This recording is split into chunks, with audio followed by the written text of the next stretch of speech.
Hi ఈరోజు మనం నేర్చుకోబోయే structure ఏంటి అంటే ఎవరో ఒకరు అనే దాన్ని ఇంగ్లీష్లో సమ్వన్ ఆర్ ద అదర్ ఇలా అంటాం. Someone or the other. ఎవరో ఒకరు తప్పకుండా రావాలి, ఎవరో ఒకరు తప్పకుండా చేయాలి ఇలా అంటూ ఉంటాం కదా. తప్పకుండా అనే దాన్ని డెఫినెట్లీ అంటాం. డెఫినెట్లీ తప్పకుండా అని. ఎవరో ఒకరు తప్పకుండా రావాలి, దీన్ని మనం ఫస్ట్లో సమ్వన్ ఆర్ ద అదర్ రాయాలి.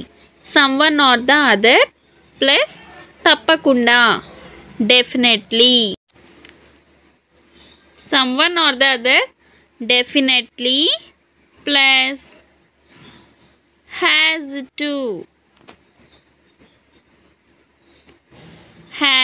To plus first form of the verb మాత్రమే యూజ్ చేయాలి. రావాలి అంటే ఇక్కడ కమ్. ఎవరో ఒకరు తప్పకుండా చేయాలి.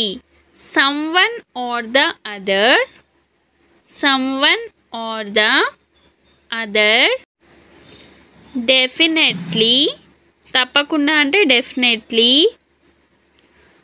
హ్యాస్ టు చెయ్యాలి అంటే డూ. ఎవరో ఒకరు తప్పకుండా అడగాలి. Someone or the other, someone or the other definitely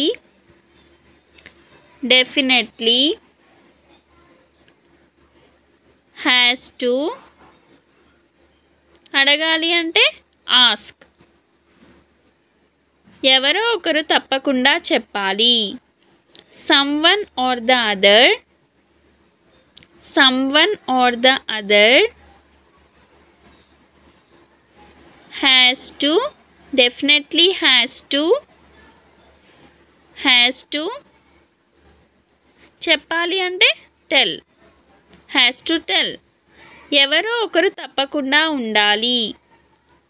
someone or the other, someone or the other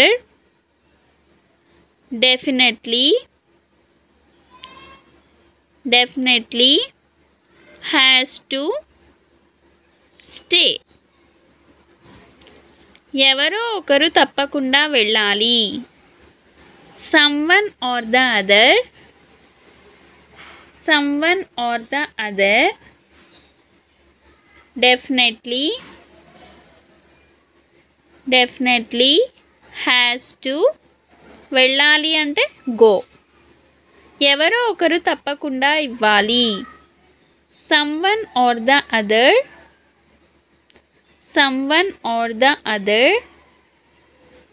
definitely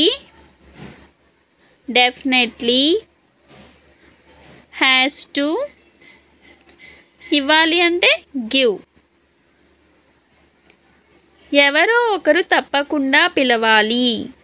someone or the other definitely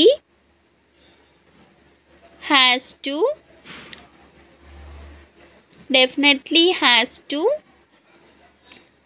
పిలవాలి అంటే కాల్. ఇక్కడ అన్నిట్లో వర్బ్ ఎప్పుడు కూడా first form of the verb అయి మాత్రమే ఉండాలి. ఇది ఈరోజు స్ట్రక్చర్. ఇంకా మరెన్నో సెంటెన్సెస్ మీ ఓన్గా ఫ్రేమ్ చేయండి. ఇప్పుడు క్వశ్చన్ ఆఫ్ ద డే. ఎవరో ఒకరు తప్పకుండా సహాయం చేయాలి అనేదాన్ని ఏమంటారో కమెంట్ చేయండి. వీడియో నచ్చితే సబ్స్క్రైబ్ చేసుకోండి, లైక్ చేయండి, షేర్ చేయండి.